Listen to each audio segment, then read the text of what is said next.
Hello दोस्तों, स्वागत है हमारे YouTube चैनल में। और आज की क्लास में हम लोग पढ़ेंगे आर्ट एंड कल्चर का एक वेरी इंपॉर्टेंट और स्पेशल टॉपिक, जो कि है भारत के शास्त्रीय नृत्य यानी ट्रेडिशनल डांस ऑफ इंडिया। तो आपने पहले भी इस टॉपिक के बारे में पढ़ा होगा और आपने जो डांस हैं उसके साथ ही साथ उनके जो स्टेट हैं, जिस स्टेट में ये डांस किया जाता है, वो भी आपने याद किया होगा। और ट्रिक के साथ भी कुछ डांसेस को आपने याद किया होगा। बट जब हमसे क्वेश्चन इस टाइप के पूछे जाते हैं, जैसा कि आप स्क्रीन पर देख सकते हैं, तो फिर जो हमारी ट्रिक्स हैं और जो हमने याद किया है स्टेट के साथ, वो यहाँ पर पूरी तरीके से गलत हो जाती है, क्योंकि हमको इन डांसेस के बारे में डिटेल में पता होना ज़रूरी है, क्योंकि तभी हम इस प्रकार के जो क्वेश्चंस हैं वो कर पाएंगे। और ये सभी क्वेश्चन किसी न किसी परीक्षा में पूछे गए हैं और अब नए पैटर्न में ऐसे ही क्वेश्चन पूछे जाते हैं। स्टेट पूछा नहीं जाता, क्योंकि उनको ही पता होता है कि सभी ने डांस के साथ उसके स्टेट को याद कर रखा है। तो इसीलिए थोड़ा सा घुमाकर क्वेश्चन को पूछा जाता है, जिससे अगर आपको इन डांसेस के बारे में डिटेल में नहीं पता तो फिर आप इन क्वेश्चंस को कर नहीं सकते। आप देख सकते हैं ये क्वेश्चन कहीं पर भी इसमें स्टेट आपसे पूछा नहीं गया। सभी जगह क्वेश्चंस को थोड़ा सा घुमाया गया है कि आपको इन डांसेस के बारे में डिटेल में पता होना ज़रूरी है। तो चलिए सबसे पहले इन डांसेस के बारे में डिटेल से पढ़ते हैं, फिर हम जो इससे रिलेटेड क्वेश्चंस हैं उनको बाद में सॉल्व करते हैं। तो सबसे पहले शास्त्रीय नृत्य के बारे में थोड़ा सा जान लेते हैं कि शास्त्रीय नृत्य की शुरुआत कैसे हुई। तो जो शास्त्रीय नृत्य होता है, ये शास्त्रीय यानी ट्रेडिशनल पद्धति पर, ट्रेडिशनल सिद्धांत पद्धति पर ये आधारित होता है।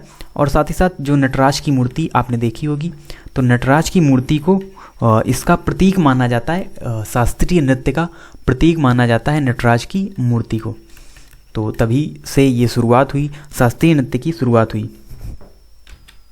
तो इन शास्त्रीय नृत्य में ये जो चार आप देख रहे हैं, यानी भरतनाट्यम, कथकली, कथक और मणिपुरी, तो ये चार पहले से ही शास्त्रीय नृत्य में शामिल थे, शास्त्रीय नृत्य की लिस्ट में शामिल थे, पहले ही ये प्रचलित थे। ये जो चार डांस हैं जो आप देख रहे हैं, भरतनाट्यम, कथकली, कथक और मणिपुरी।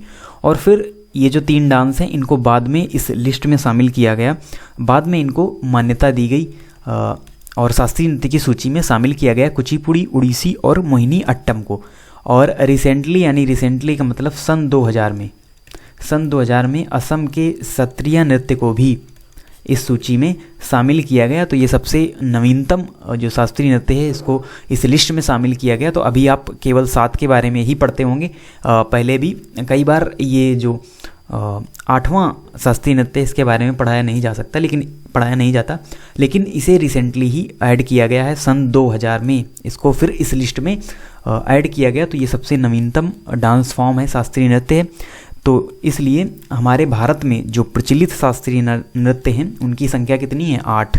ये संख्या आपको याद रखनी है, क्योंकि कई बार क्वेश्चन पूछ लिया जाता है, जैसा कि बाद में आप क्वेश्चन देखेंगे भी, जिसमें 5, 6, 7, 8 ऑप्शन में रहते हैं। तो सभी लोग 7 टिक कर देते हैं, जो कि पूरी तरीके से गलत है।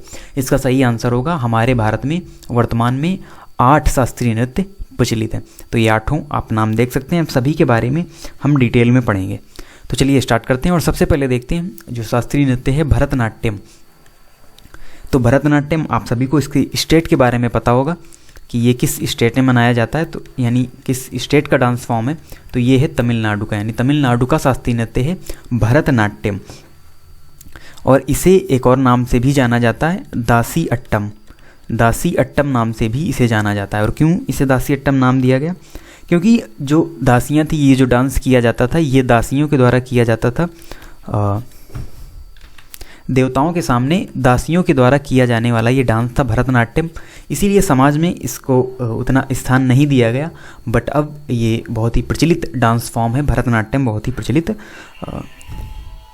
तो बढ़ते हैं अगले डांस फॉर्म की ओर। और अगला जो डांस फॉर्म है वो है कथकली। तो जो कथकली है ये कहाँ किया जाता है, यानी कहाँ का शास्त्रीय नृत्य है? तो ये केरल का शास्त्रीय नृत्य है, केरल राज्य का शास्त्रीय नृत्य है कथकली। और कथकली के बारे में और भी डिटेल इन्फॉर्मेशन हम जानेंगे। और ये फिगर में देख सकते हैं, ये है कथकली। और ये एक पुरुष प्रधान डांस फॉर्म हुआ करता था, यानी इसको केवल पुरुष ही किया करते थे।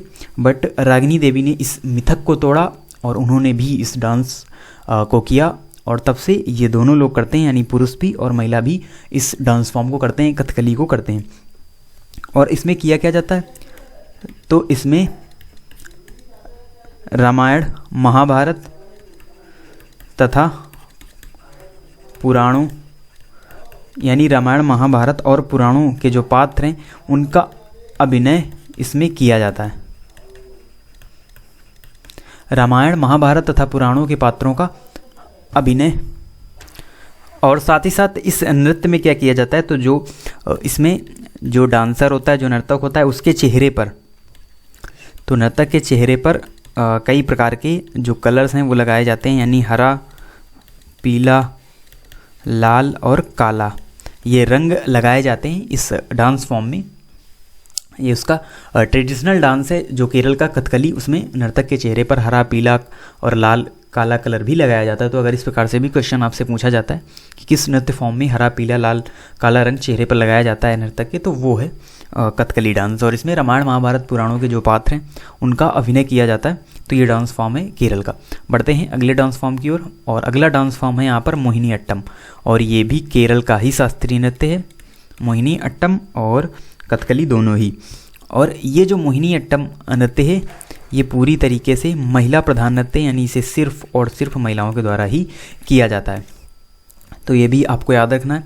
और इसके बारे में एक हिंदू मिथोलॉजी में एक स्टोरी भी प्रचलित है कि मतलब क्यों इसका नाम मोहिनी अट्टम पड़ा। तो क्या हुआ था कि जब भस्मासुर ने वरदान प्राप्त कर लिया भगवान शिव से, तो फिर वो भगवान शिव को ही मानने के लिए उनके पीछे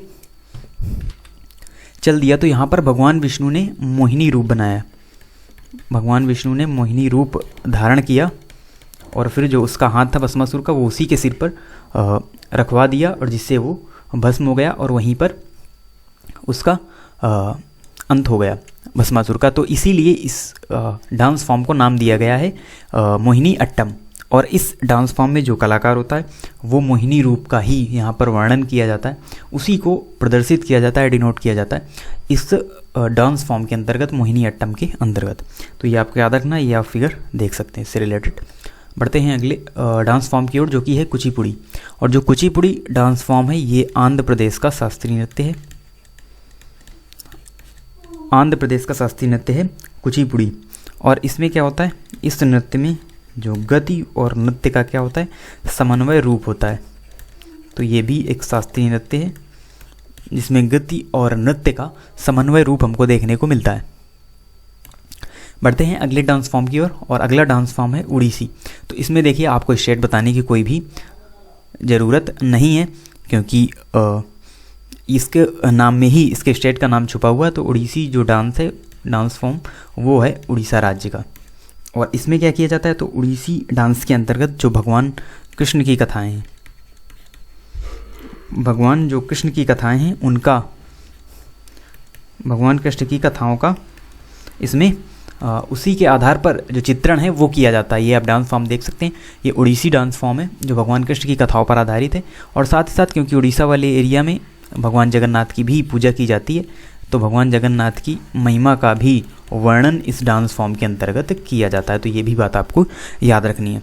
बढ़ते हैं अगले डांस फॉर्म की ओर, जो कि है मणिपुरी। और इसके बारे में सिर्फ इसके स्टेट के बारे में याद रखना है। मणिपुरी मणिपुर का शास्त्रीय नृत्य है, बाकी इसके बारे में कोई भी डिटेल जानने की ज़रूरत हमको नहीं है, क्योंकि ये उतना ज़्यादा इम्पोर्टेंट डांस फॉर्म नहीं है। बढ़ते हैं अगले डांस फॉर्म की ओर, और अगला डांस फॉर्म है यहाँ पर कथक। तो जो कथक डांस फॉर्म है ये कथकली से बिल्कुल डिफरेंट है, वो साउथ इंडिया का डांस फॉर्म है। बट जो कथक है ये उत्तर भारत का शास्त्रीय नृत्य है, और जिसमें उत्तर प्रदेश में मुख्यतः ये जो डांस फॉर्म है वो किया जाता है शास्त्रीय नृत्य, यानी ये उत्तर प्रदेश का शास्त्रीय नृत्य है कथक। और इसे ही नटवरी नृत्य के नाम से भी जाना जाता है, नटवरी नृत्य के नाम से भी जाना जाता है इस डांस फॉर्म को। तो आपको याद रखना है किस डांस फॉर्म को नटवरी नृत्य के नाम से जाना जाता है, तो वो है कथक। और इसमें क्या किया जाता है कि ये एकमात्र ऐसा डांस है जिसका संबंध मुस्लिम संस्कृति से भी रहा है, यानी मुस्लिम संस्कृति के जो लोग थे वो भी इस डांस फॉर्म को करते थे, तो मुस्लिम संस्कृति से भी इसका संबंध रहा है। तो ये एकमात्र ऐसा शास्त्रीय नृत्य है, ऐसा डांस फॉर्म है जो मुस्लिम संस्कृति से भी रिलेटेड रहा है। बढ़ते हैं अगले डांस फॉर्म की ओर, जो कि है सत्रिया। और जो सत्रिया है ये असम का शास्त्रीय नृत्य है, जिसे रिसेंटली सन 2000 में ही इसमें शामिल किया गया, इस शास्त्रीय नृत्य की लिस्ट में शामिल किया गया सत्रिया को सन 2000 में। और उसके बाद क्या हुआ कि इसमें क्या किया जाता है, इसमें जो पौराणिक कथाएं होती हैं, पौराणिक कथाओं का समावेश आपको इस नृत्य के अंतर्गत देखने को मिलेगा। यानी इसमें कलाकार के द्वारा जो पौराणिक कथाएं हैं उनके पात्रों का चित्रण किया जाता है। तो ये हमारा 8वां डांस फॉर्म था और इस प्रकार से जो हमारे डांस फॉर्म हैं पूरी तरीके से कंप्लीट होते हैं। तो वर्तमान में भारत में 8 शास्त्रीय नृत्य प्रचलित हैं, सभी के बारे में हमने डिटेल में आपको इन्फॉर्मेशन बताई। अब चलिए इससे रिलेटेड कुछ क्वेश्चंस भी हम कर लेते हैं। और अब आपको क्वेश्चन ये बिल्कुल सरल लगेंगे, पहले आपने देखा होगा तो आपको थोड़ी सी कठिनाई हुई होगी इन क्वेश्चंस को सॉल्व करने में। तो अब ऐसे ही क्वेश्चन पूछे जाते हैं। तो सबसे पहला जिसमें क्वेश्चन है, वर्तमान में भारत में कितने शास्त्रीय नृत्य प्रचलित है। देखिए ऑप्शन दिए हुए हैं 5, 6, तो ये तो दोनों पहले ही गलत हैं। 7 और 8 में आपको कन्फ्यूजन होगा और आप 7 ही टिक कर देंगे, क्योंकि आप पहले भी जो 7 शास्त्रीय नृत्य हैं उनके बारे में ही पढ़ते रहे हैं, बट सत्रिया को इसमें सबसे बाद में शामिल किया गया, तो इसीलिए अब संख्या हो गई है 8। इसका सही आंसर होगा 8 शास्त्रीय नृत्य वर्तमान में भारत में प्रचलित है। दूसरा क्वेश्चन है, इसमें सबसे नवीनतम शास्त्रीय नृत्य कौन सा है। तो ये 4 डांस फॉर्म दिए गए हैं, जिसमें कौन सा सबसे बाद में शामिल किया गया वही सबसे नवीनतम होगा।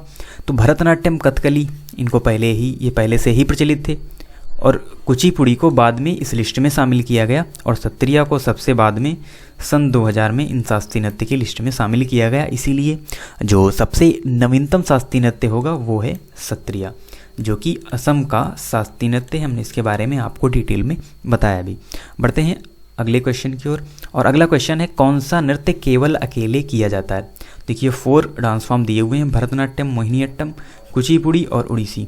तो इसमें मोहिनीअट्टम इसका सही आंसर है। जो मोहिनीअट्टम है जिसमें भगवान विष्णु के मोहिनी रूप को दिखाया जाता है, और यही जो डांस फॉर्म है वो अकेले ही किया जाता है, और साथ ही साथ ये महिला प्रधान डांस फॉर्म भी है। अगला क्वेश्चन है, नटवरी नृत्य के नाम से कौन सा नृत्य फेमस है। देखिए कथकली, सत्रिया, कथक और कुचिपुड़ी 4 ऑप्शन दिए हुए हैं। तो हमने आपको जब कथक के बारे में पढ़ाया था तो हमने बताया था जो कथक है ये नटवरी नृत्य के नाम से भी फेमस है, और इसका संबंध मुस्लिम संस्कृति से भी हमको देखने को मिला है। बढ़ते हैं अगले क्वेश्चन की ओर, और देखिए वही क्वेश्चन आ गया जो हमने आपको पीछे बताया कि कौन सा नृत्य है जो महिला प्रधान नृत्य है, यानी सिर्फ महिला के द्वारा ही किया जाता है। तो इसमें आता है ऑप्शन नंबर सी, मोहिनीअट्टम, क्योंकि मोहिनी स्वरूप था, एक महिला स्वरूप था, इसीलिए मोहिनीअट्टम नृत्य के अंतर्गत जो ये महिला प्रधान नृत्य ही है, इसे महिलाओं द्वारा ही किया जाता है। और ये देखिए क्वेश्चन नंबर 6 है जो हमने एज इट इज़ लिया है, एसएससी की जो आंसर की होती है उससे हमने इसको एज इट इज क्वेश्चंस को लिया है। तो देखिए इस प्रकार के क्वेश्चन पूछे जाते हैं, ना कि सीधे स्टेट की ये जो नृत्य है किसी स्टेट में मनाया जाता है ऐसा नहीं पूछा जाता है। तो देखिए कथकली नृत्य ललित कला के प्रारूपों का लयबद्ध संयोजन है। तो कितने प्रारूपों का, 5 प्रारूपों का लयबद्ध संयोजन है। तो इस प्रकार के क्वेश्चन आपको देखने को मिलेंगे कॉम्पिटिटिव एग्जाम्स के अंतर्गत। अब चलिए देख लेते हैं एक लिस्ट जो इनके नर्तक हैं, क्योंकि कई बार इनसे रिलेटेड भी क्वेश्चन पूछे जाते हैं कि जैसे सितारा देवी हैं या बिरजू महाराज हैं, इनका संबंध किस डांस फॉर्म से है।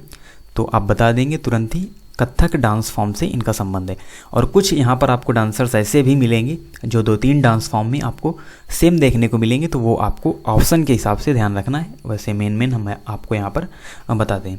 देखिए जो भरतनाट्यम है इसमें जो फेमस इसके डांसर्स हैं उसमें है रुक्मणी देवी, यामिनी कृष्णमूर्ति से रिलेटेड क्वेश्चन कई बार पूछा गया है, और पद्मा सुब्रमण्यम, मृणालिनी साराभाई, और भी जो दिए हुए डांसर्स उनको भी आप पढ़ सकते हैं। उसके बाद कथकली में भी देखिए आपको मृणालिनी साराभाई देखने को मिलेंगी। तो एक ही आपको ऑप्शन में दिया जाएगा, दोनों ऑप्शन में नहीं दिए जाएंगे जब इनका नाम आपसे पूछा जाएगा। तो सिंगल वाले ज़्यादा उससे पूछे जाते हैं, और जो 2-3 डांस फॉर्म में होते हैं उनको कम पूछा जाता है। तो जितने भी आपको महाराज जो देखने को मिलेंगे वो सभी कथक से रिलेटेड ही हैं। जैसे देखिए लच्छू महाराज, अच्छन महाराज, बिरजू महाराज, उसके बाद सितारा देवी, दमयंती जोशी और शोभना नारायण, ये सभी कथक डांस फॉर्म से रिलेटेड है। और कुचिपुड़ी से रिलेटेड आपको मिलेंगी यामिनी कृष्णमूर्ति, लक्ष्मी नारायण शास्त्री, और उसके बाद रेड्डी से अगर जो भी नाम आपको मिले तो आप समझ जाइएगा वो सभी कुचिपुड़ी डांस फॉर्म से रिलेटेड है। उड़ीसी डांस फॉर्म से रिलेटेड हैं प्रियंदा मोहिंती और माधवी मुदगल। इनका नाम कई बार एग्जाम्स में पूछा गया है कि ये किस डांस फॉर्म से रिलेटेड है, तो ये रिलेटेड है उड़ीसी डांस फॉर्म से। उसके बाद मणिपुरी डांस फॉर्म, इसमें है रीता देवी, सबिता मेहता, झावेरी बहनें और कलावती देवी। ये सभी मणिपुरी डांस फॉर्म से रिलेटेड हैं। और उसके बाद आता है मोहिनी अट्टम। तो इसमें आपको सभी महिलाएं देखने को मिलेंगी, तो ऑप्शन आप यहीं से एलिमिनेट कर सकते हैं कि अगर कोई आपको पुरुष नाम दिख रहा है तो समझ जाइए वो मोहिनी अट्टम से रिलेटेड नहीं है। तो के कल्याणी अम्मा, रागिनी देवी, भारती शिवाजी, शेषन मजूमदार, ये सभी मोहिनी अट्टम से रिलेटेड जो डांसर्स हैं वो आपको याद रखनी है। उसके बाद सत्रिया जो सबसे नवीनतम नृत्य है, इससे रिलेटेड नर्तक और नर्तकियाँ हैं रामकृष्ण तालुकदार, कृष्णपाची, कश्यप। तो ये नाम आपको भी याद रखना है, कभी कभी नाम से भी पूछ लिया जाता है कि क्या संबंध इनमें है। वैसे आपको सभी के बारे में हमने डिटेल में बता दिया। और आप एक इन्फॉर्मेशन है, एक ज़रूरी सूचना है आपके लिए, आप हमसे अन्य प्लेटफॉर्म पर भी जुड़ सकते हैं। यानी अब हमारा इंस्टाग्राम पेज भी बन चुका है, जिसकी लिंक डिस्क्रिप्शन में दी हुई है, वहाँ से आप हमें फॉलो भी कर सकते हैं इंस्टाग्राम में। और अगर आपकी कोई क्वेरी है तो आप वहाँ से हमसे पूछ सकते हैं। कोई आपका क्वेश्चन है तो वहाँ पर मैसेज करके आप हमसे पूछ सकते हैं। और साथ ही साथ वहाँ पर आपको करंट अफेयर से रिलेटेड जो इन्फॉर्मेशन होगी वो आपको इंस्टाग्राम पर मिलेगी। और साथ ही साथ हमारा टेलीग्राम चैनल भी बन चुका है, और दोनों की लिंक आपको डिस्क्रिप्शन में मिल जाएगी। तो टेलीग्राम चैनल पर जो PDF होगी, इम्पोर्टेंट नोट्स होंगे, वो आप हमारे टेलीग्राम चैनल से पा सकते हैं। तो दोनों प्लेटफॉर्म के द्वारा आप हमसे जुड़ सकते हैं। तो आप इसी तरीके से हमारे चैनल से जुड़े रहिए और पढ़ते रहिए। स्टे सेफ, स्टे होम, यानी घर में रहें, सुरक्षित रहें, क्योंकि कोविड-19 जो पैंडमिक है एक बार फिर हमको देखने को मिल रही है, जो इसकी सेकंड वेव है और भी ज़्यादा खतरनाक है। इसीलिए आप सुरक्षित रहें, घर में रहें। मिलते हैं आपसे नेक्स्ट वीडियो में, तब तक के लिए धन्यवाद।